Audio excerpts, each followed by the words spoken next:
Capítulo 11 Amigos Novos.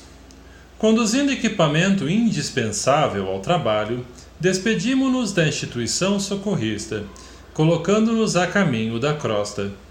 Jerônimo dava-se pressa em auscultar os vários ambientes em que se verificaria nossa atuação. Programou a tarefa com simplicidade e bom senso. Não nos distrairíamos com quaisquer investigações além da missão previamente esboçada e manter-nos-íamos em ligação incessante com a casa transitória, para maior eficiência no dever a cumprir. Naturalmente, explicou o delicado, seremos forçados a diversas atividades de assistência aos amigos prestes a se desfazerem dos elos corporais do plano grosseiro, e a fundação de Fabiano será o nosso ponto principal de referência no trabalho. Nos instantes de sono, conduzi-los-emos até lá, para que se habituem lentamente com a ideia de afastamento definitivo. Intrigado ao verificar tanta cautela, perguntei: meu caro assistente, todas as mortes se fazem acompanhar de missões auxiliadoras? Cada criatura que parte da crosta precisa de núcleos de amparo direto?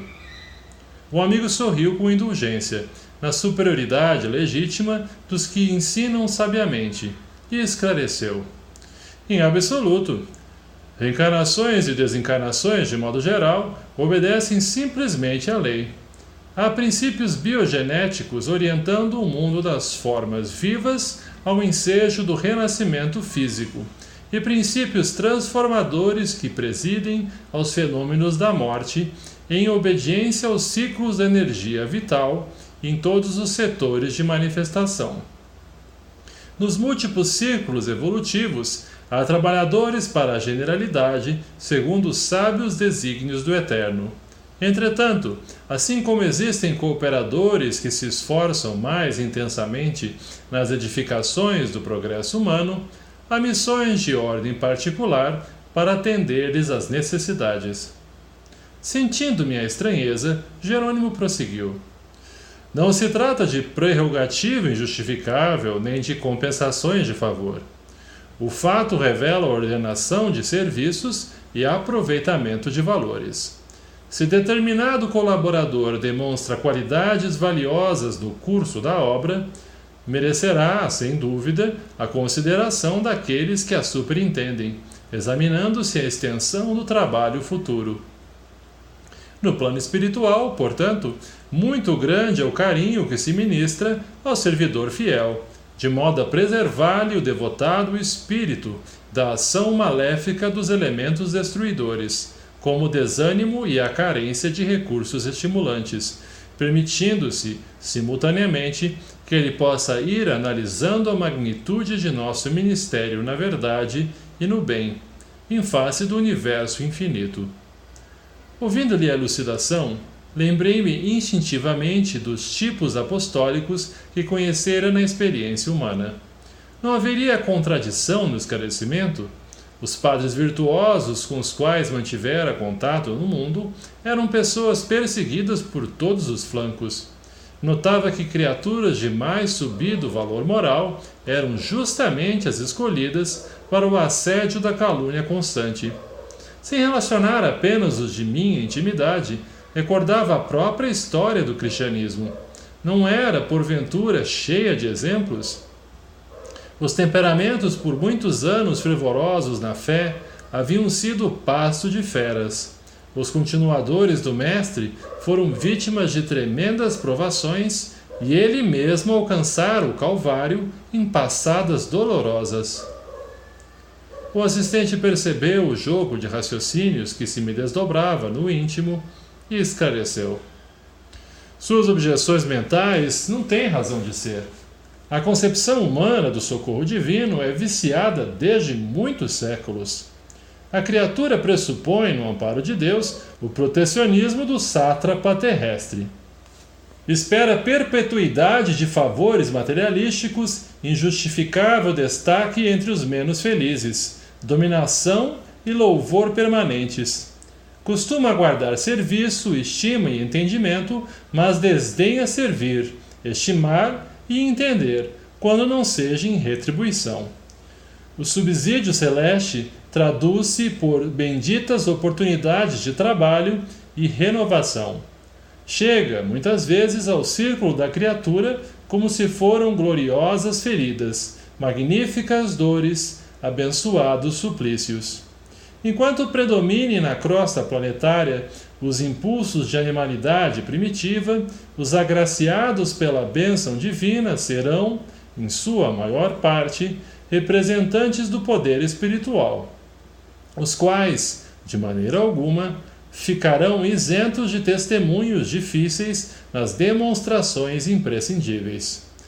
Não que o Senhor intente transformar discípulos em cobaias, mas pela imposição natural da obra educativa, em que a lição do aluno atento e fiel deve interessar a classe inteira. O que quase sempre parece sofrimento e tentação constitui bem-aventurança, transformando situações para o bem e para a felicidade eterna.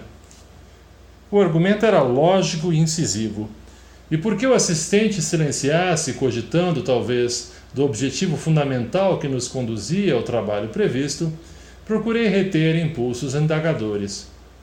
Orientados por Jerônimo, atingíramos pequena cidade do interior e dirigimos-nos a certa casa humilde, na qual, em breves minutos, nos apresentava a ele determinado companheiro, em lamentáveis condições, atacado de cirrose hipertrófica. É Dimas, exclamou, indicando o enfermo. Assíduo colaborador dos nossos serviços de assistência faz muitos anos. Veio de nossa colônia espiritual, há pouco mais de meio século, consagrando-se à tarefa obscura para melhor atender aos divinos desígnios. Desenvolveu faculdades mediúnicas apreciáveis, colocando-se a serviço dos necessitados e sofredores. O quarto modesto permanecia cheio de radiosos eflúvios, denunciando a incessante visitação de espíritos iluminados. Nosso amigo, continuou o assistente, fez-se o credor feliz de inúmeras dedicações pela renúncia com que sempre se conduziu no ministério. Agora é chegado para ele o tempo do descanso construtivo. Agradavelmente surpreendido, reparei que o doente se apercebeu de nossa presença. Cerrou os olhos do corpo, enxergou-nos com a visão da alma e animou-se, sorrindo. O enfraquecimento físico atingira o ápice e Dimas conseguia deixar o aparelho corporal, de certo modo, com extraordinária facilidade. Fixando-nos perto do leito, pôs-se em ardente rogativa, pedindo-nos colaboração. Estava exausto, dizia. No entanto, mantinha-se calmo e confiado. Aconselhado por Jerônimo, acerquei-me do enfermo, aplicando-lhe passes magnéticos de alívio sobre o tecido conjuntivo vascular. O abdômen conservava-se pesado e enorme. Revelaram-se, porém, sensações imediatas de reconforto. Seguindo-se ao meu auxílio humilde, Jerônimo dirigiu-lhe palavras de encorajamento e prometeu voltar mais tarde. Dimas, enlevado, endereçava ao céu comovedor agradecimento. Em breves momentos, 2 amigos espirituais dele vieram ter ao quarto, saudando-nos atenciosamente. Nosso dirigente convidou-nos à retirada, explicando-nos depois que nos havíamos afastado. Após rápida visita aos interessados, reuni-los-emos em sessão de esclarecimento na casa transitória, de maneira a prepará-los para o fenômeno próximo da libertação definitiva. Esperaremos a noite para esse fim. Da pequena cidade em que se localizava o primeiro visitado, dirigimos-nos ao Rio de Janeiro. Utilizávamos a volitação, prazerosos e felizes. Muito difícil descrever a sensação de leveza e alegria inerente a semelhante estado, após a permanência na escura região de que procedíamos. Fala-se muitas vezes entre os encarnados na possibilidade da criação do aparelho de voo individual. Todavia, Ainda que se efetive a nova conquista, o peso do corpo físico, os cuidados exigidos pela máquina de propulsão e os riscos de viagem não podem, de modo algum, substituir a segurança e a tranquilidade que nos enchem de tamanho bem-estar. Após a excursão normal, entre a casa transitória de Fabiano e a crosta terrestre, dentro de harmoniosas condições, conservávamos-nos descansados e bem dispostos, operando muito facilmente a volitação, não obstante a densidade atmosférica. Poucas vezes se me apresentara tão belo o espetáculo da paisagem terrena.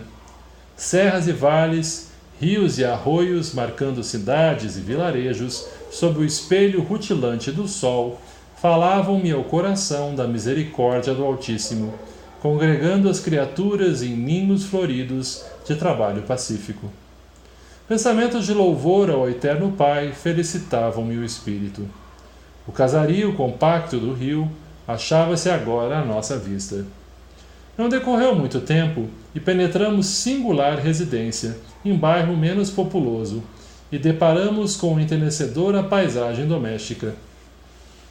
Cavalheiro na idade madura, deitado em pequeno divã, apresentando terríveis sinais de tuberculose adiantada, sustentava comovente palestra, dirigindo-se a 2 pequeninos que aparentavam 6 e 8 anos, respectivamente. Formosa expressão de luz aureolava a mente do enfermo, que pousava nas crianças o olhar muito lúcido, falando-lhes paternalmente. O próprio Jerônimo parou a ouvi-lo, junto de nós, agradavelmente surpreendido. Papai, mas o senhor acredita que ninguém morre? Indagou o filhinho mais velho. Sim, Carlindo, ninguém desaparece para sempre, e é por isso que desejo aconselhá-los, como pai que sou. Fez-se-lhe mais terno o olhar e continuou ante o interesse agudo dos meninos. Creio que não me demorarei a partir. Para onde, papai? Atalhou o menor. Para um mundo melhor que este. Para o lugar, meu filho, onde seu pai possa ajudá-los num corpo são, embora diferente. As crianças, de olhos úmidos, protestavam com carinho. Esforçou-se o genitor, de modo visível, para dominar-se e prosseguiu. Não devem manifestar semelhantes receios. Já organizei todos os negócios e a mamãe trabalhará substituindo-me, até que vocês cresçam e se façam homens. Se eu pudesse, ficaria em casa, mas como se arranjariam comigo assim, imprestável como estou? Por essa razão, Deus me concederá outro corpo e eu estarei com vocês, sem que me vejam. Sorriu conformado e ajuntou. Possivelmente seremos até mais felizes. Há muitos dias pretendo falar-lhes como agora, para que fiquem certos de meu amor constante. Logo após meu afastamento, sei de antemão que muita gente procurará desanimá-los. Dir-se-á que me afastei para nunca mais voltar, que a sepultura me aniquilou. Entretanto, previno vocês de que isso não é verdade. Viveremos sempre e amar-nos-emos uns aos outros, cada vez mais. Reparei que o genitor doente sentia intenso desejo de afagar os rapazinhos, mas, controlado pela ameaça de contaminá-los, impunha imobilidade às mãos sequiosas de contato afetivo. Os meninos enxugavam as lágrimas discretas e, depois de longa pausa, tornou o enfermo, dirigindo-se ao filho mais velho. Diga-me, Carlindo, você acredita que seu pai venha a desaparecer? Admite, porventura, que nosso amor e nossa união em casa, que nosso carinho e entendimento sejam apenas cinza e nada? Dominou-se o pequeno, a fim de parecer valente, e respondeu: Eu acredito como o senhor, que a morte não existe. Quando eu partir, acentuou o pai amoroso, se vocês demonstrarem coragem e confiança em Deus, o papai estará mais corajoso e confiante e restaurará em pouco tempo as energias. Houve comovente interregno, que o assistente Jerônimo não desejou quebrar, tal a significação moral da cena cariciosa. De olhos fixos dos rapazinhos, o extremoso genitor passou a considerar. Vai para 3 anos, instituímos nosso culto doméstico do Evangelho de Jesus. E vocês sabem hoje que nosso mestre não morreu. Levado ao suplício e à morte, voltou do sepulcro para orientar os amigos e continuadores. Ele, pois, nos auxiliará para que prossigamos unidos. Quando eu fizer a viagem da renovação, tenham calma e otimismo. Não chorem, nem desfaleçam. Com lágrimas não serão úteis à mamãe, que precisará naturalmente de todos nós. Deus espera que sejamos alegres na luta de cada dia para sermos filhos fiéis ao seu divino amor. Nesse instante, apareceu a dona da casa, impondo modificações à palestra. Valeu-se Jerônimo da circunstância para intervir, apresentando: nosso amigo Flávio, em véspera da libertação, sempre colaborou com dedicação nas obras do bem. Não é médium com tarefa na acepção vulgar do termo. É, porém, homem equilibrado, amante da meditação e da espiritualidade superior. E, em razão disso, desde a juventude tornou-se excelente ministrador de energias magnéticas, colaborando conosco em relevantes serviços de assistência oculta. Vários mentores de nossa colônia têm em alta conta o seu concurso. Há muitos anos que se consagra ao estudo das questões transcendentes da alma e formou-se na academia do esforço próprio, a fim de ser-nos útil. Livre de sectarismo, indene às paixões e amante do dever, nosso irmão Fábio instituiu, desde os primeiros dias de matrimônio, o culto doméstico da fé viva, preparando a esposa, os filhinhos e outros familiares no esclarecimento dos problemas essenciais da compreensão da vida eterna. Em virtude da perseverança no bem que lhe caracterizou as atitudes, sua libertação ser-lhe-á agradável e natural. Soube viver bem para bem morrer. Aproximei-me do enfermo, perscrutando-lhe a situação orgânica. A tuberculose minara-lhe os pulmões, impressionando-me as formações cavitárias e outros sintomas clássicos da terrível moléstia. Fábio, a rigor, não precisava de apoio para a fé que nutria. Revelava-se tranquilo e confiante, e, embora o abatimento, natural em seu estado, ia ensinando aos seus inesquecíveis lições de coragem e de valor moral. Vamo-nos, chamou-nos o assistente. Nosso companheiro vai bem e dispensa-nos de maior colaboração.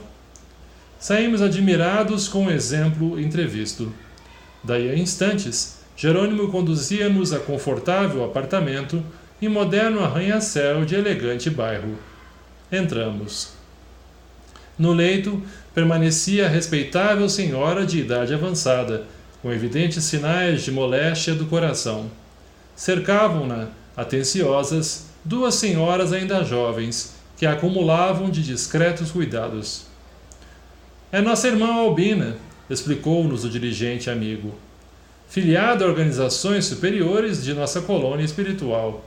Tem inúmeros admiradores em nossa esfera de ação, pelo muito que vem fazendo na esfera do Evangelho. Permanece, presentemente, em serviço nos círculos evangélicos protestantes.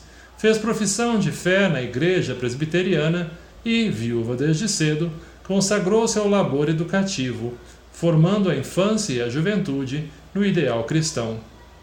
Mais uma vez, maravilhou-me a grandeza da fraternidade legítima, imperante na vida superior.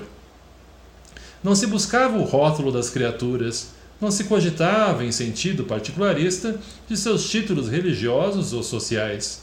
Procurava-se o coração fiel a Deus, ministrava-se amparo reconfortador, sem qualquer preocupação exclusivista.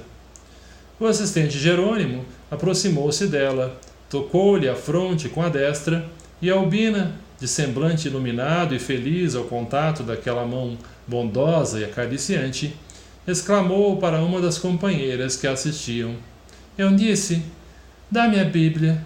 Desejo meditar um pouco. Oh, mãe. Oh, mamãe, respondeu-lhe a filha. Não será melhor descansar? Graças a Jesus, a dispneia cedeu e a senhora parece tão bem disposta. A palavra do Senhor dá contentamento ao espírito, minha filha. Suplicante ternura acompanhou-lhe a expressão verbal, e de tal modo que Eunice, vencida, apanhou o volume de sobre vasta cômoda e entregou-lhe. A respeitável anciã assumiu adequada posição para a leitura, recostou-se em travesseiros altos e, tomando os óculos, segurou firme o testamento divino. A respeitável anciã assumiu adequada posição para a leitura, recostou-se em travesseiros altos e, tomando os óculos, segurou firme o testamento divino. O assistente Jerônimo ajudou-a a abri-lo, em determinado lugar, sem que a interessada lhe percebesse a cooperação. Patenteou-se-lhe o capítulo 11 da narrativa de João Evangelista, alusivo à ressurreição de Lázaro.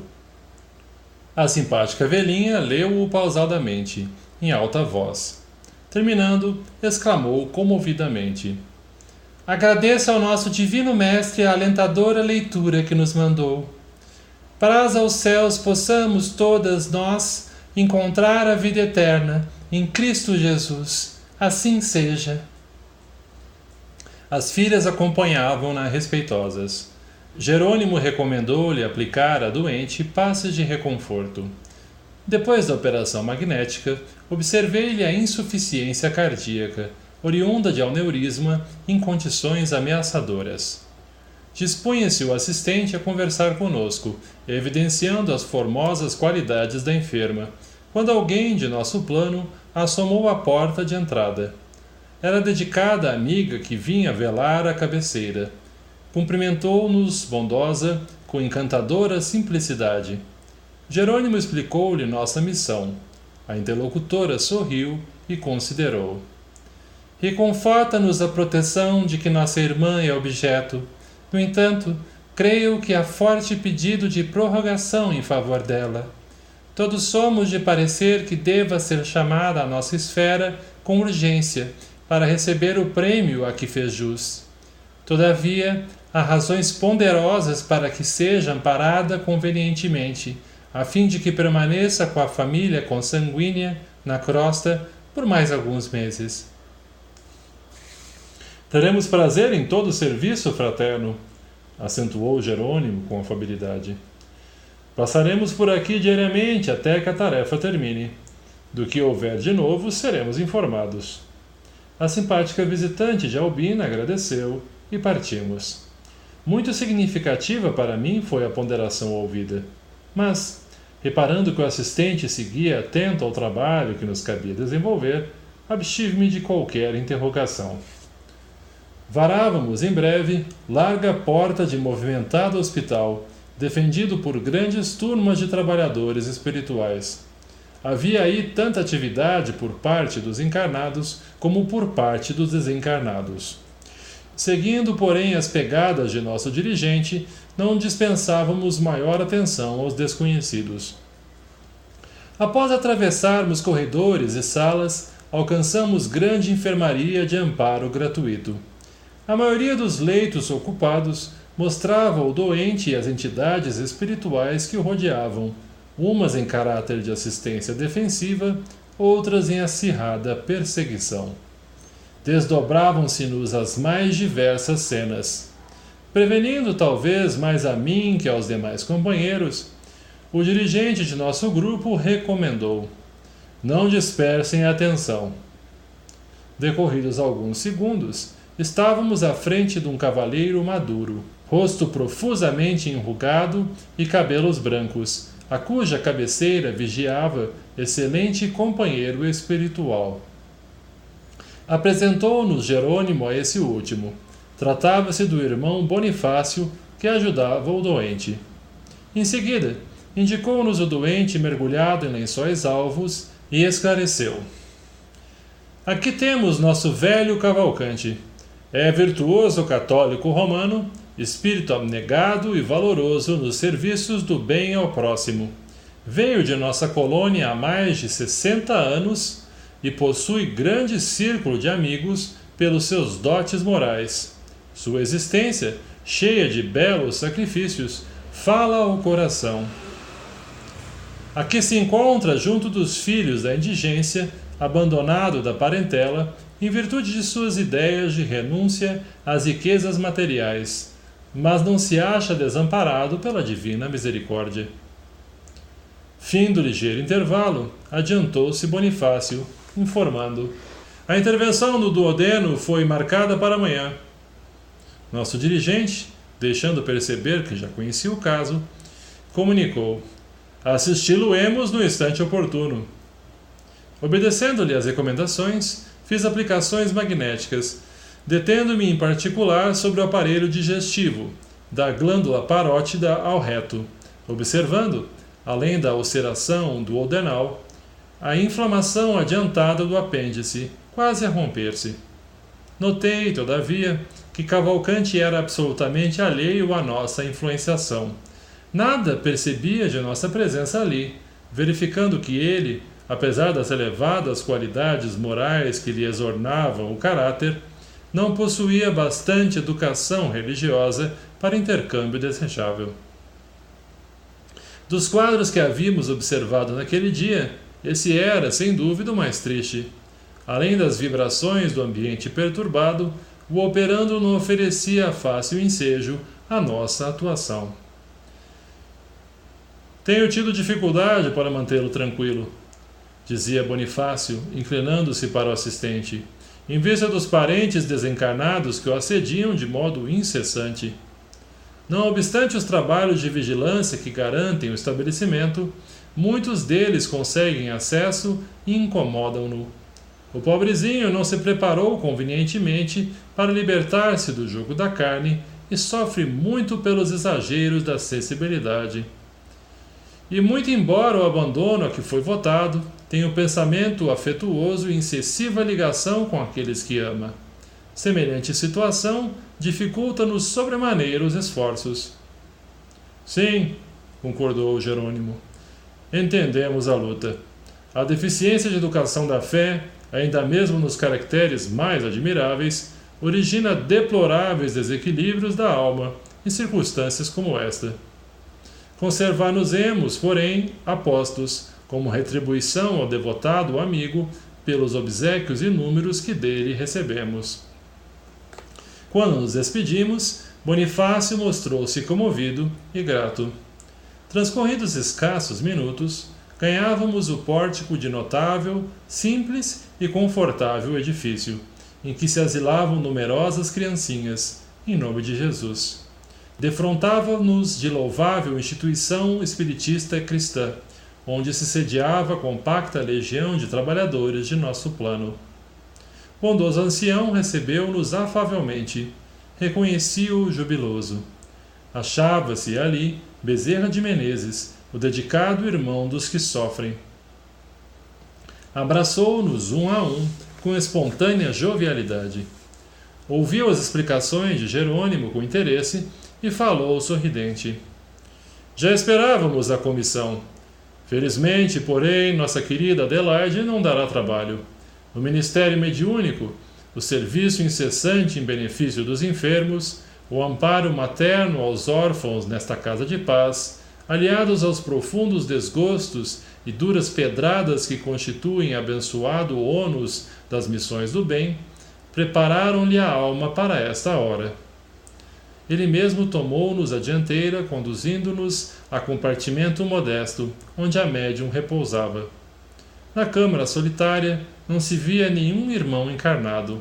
Contudo, duas jovens cercadas de prateada luz permaneciam ali, acariciando-a. Acercamo-nos da enferma respeitosamente. Seus cabelos grisalhos semelhavam-se a formosos fios de neve. Indicando-a, falou Bezerra, contente. Adelaide sempre foi leal discípula do mestre dos mestres. Apesar das dificuldades, dos espinhos e aflições, perseverou até o fim. A digna senhora, após olhar demoradamente delicados ramos de rosas que lhe ornavam o quarto, entrou em oração. De sua mente equilibrada emanavam raios brilhantes. Não nos enxergou ao seu lado, exceção do devotado Bezerra de Menezes, a quem se unia por sublimes cadeias do coração. Ele saudou-a, afável e bondoso, endereçando-lhe palavras reconfortantes e carinhosas. Sei que é o termo da jornada, meu venerável amigo, disse a médium em tom comovedor. E estou pronta. Desde muitos anos rogo ao Divino Senhor me revele o caminho. Não desejo adotar outros desígnios que não pertençam a Ele, nosso Salvador. Todavia, não pôde continuar. Emoção profunda estrangulara-lhe a voz, e logo após a reticência dolorida, copioso pranto começou a brotar-lhe dos olhos encovados.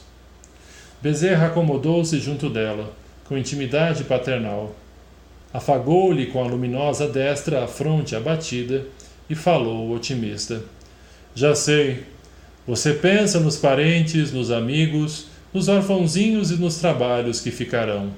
Ó Adelaide, compreendo o seu devotamento materno à obra de amor que lhe consumiu a vida. Entretanto, você está cansada, muito cansada, e Jesus, médico divino de nossa alma, autorizou o seu repouso. Confia a ele as penas que lhe oprimem o espírito afetuoso. Depõe o precioso fardo de suas responsabilidades em outras mãos. Esvazie o cálice de sua alma, alijando amarguras e preocupações. Converta saudades em esperanças e desate os elos mais fortes, atendendo à ordem divina. Adelaide pousou no benfeitor os olhos muito lúcidos, revelando-se confortada, e, após breve pausa, Bezerra prosseguiu. Sua grande batalha está terminando. Você é feliz, minha amiga, muito feliz, porque seu espírito virá condecorado de cicatrizes. Depois de resistir ao mal durante muitos anos, como sentinela fiel na fortaleza da fé viva.